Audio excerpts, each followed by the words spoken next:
बिस्मिल्लाहिर्रहमानिर्रहीम। अस्सलाम वालेकुम। बनी इसराइल का एक छोटा सा वाक़या, अल्लाह करे कि आपके दिलों में उतर जाए कि हज़रत मूसा अलैहिस्सलाम ने अल्लाह सुब्हानहू तआला से पूछा जाकर कि मैं जानना चाहता हूँ कि मेरी उम्मत का सबसे नेक और परहेज़गार शख्स कौन है और सबसे गुनाहगार शख्स कौन है। तो अल्लाह ताला फरमाते हैं, मूसा सुबह उठकर गेट के पास बैठ जाना। जो शख्स तुम्हारे दरवाज़े से, तुम्हारे सामने से सुबह सबसे पहले गुज़रेगा वो तुम्हारी उम्मत का सबसे गुनाहगार शख्स होगा, और जो सबसे लास्ट में शाम में गुज़रेगा वो तुम्हारी उम्मत का सबसे नेक परहेज़गार शख्स होगा। हज़रत मूसा अलैहिस्सलाम यही अमल करते हैं। तो देखते हैं कि एक शख्स सुबह गुज़रा, उसके कंधे पर उसका छोटा सा एक बेटा बैठा हुआ था। तो हज़रत मूसा अलैहिस्सलाम समझ जाते हैं ये मेरी उम्मत का सबसे गुनाहगार शख्स है।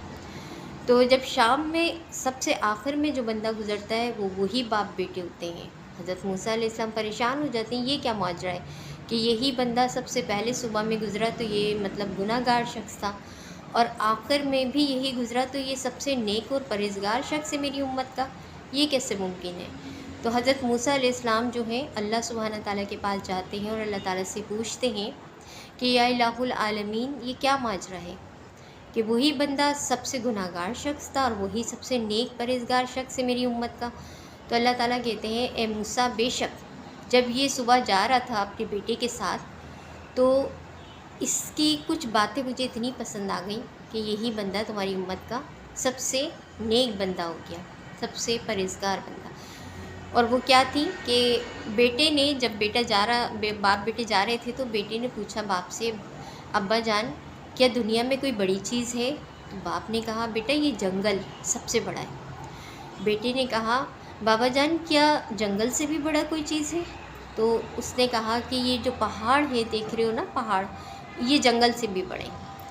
उसने कहा कि पहाड़ों से भी बड़ी कोई चीज़ है। तो उसने कहा कि हाँ बेटा, पहाड़ से भी बड़े जो है दरिया समंदर होते हैं, समंदर बहुत बड़ा है। तो उसने कहा, बाबा जान क्या समंदर से भी बड़ी कोई चीज़ है। तो उसने कहा, हाँ समंदर से भी बड़े मेरे गुनाह हैं जो ज़मीन से लेके आसमान तक है। तो लास्ट में बेटे ने कहा, बाबा जान क्या आपके गुनाह से भी बढ़कर कोई चीज़ है। तो उस बाप ने कहा कि हाँ बेटा, मेरे गुनाहों से भी बढ़कर अल्लाह सुब्हानहू तआला की रहमत है, वो मेरे गुनाहों से बढ़कर है। अगर वो रहम कर दे, करम कर दे तो मेरे गुनाह भी माफ़ हो जाए, चाहे समंदर के झाग की तरह ही क्यों ना हो। तो अल्लाह ताला ने इतना उस बात को पसंद किया कि इस बंदे को, गुनाहगार बंदे को इतना यकीन है मुझ पर कि मैं इतना रहीम हूँ, करीम हूँ, तो अल्लाह ताला उसके सारे गुनाह माफ़ कर देता है। तो देखिए कितनी छोटी सी बात अल्लाह को पसंद आ गई। ऐसी बातें कर जाइए, ऐसे काम कर जाइए कि अल्लाह सुब्हानहू तआला को हमारा भी कोई अमल पसंद आ जाए। हम भी बहुत गुनाहगार हैं, अल्लाह सुब्हानहू तआला हमारी भी कोई छोटी सी छोटी अदा, छोटी सी नेकी अल्लाह सुब्हानहू तआला की बारगाह में कबूल हो जाए तो हमारी बख्शिश का ज़रिया बन जाए। अल्लाह ताला से दुआ है कि आपके मेरे जितने भी गुनाह हैं, गुनाह कबीरा सगीरा को माफ़ फरमाए, हमें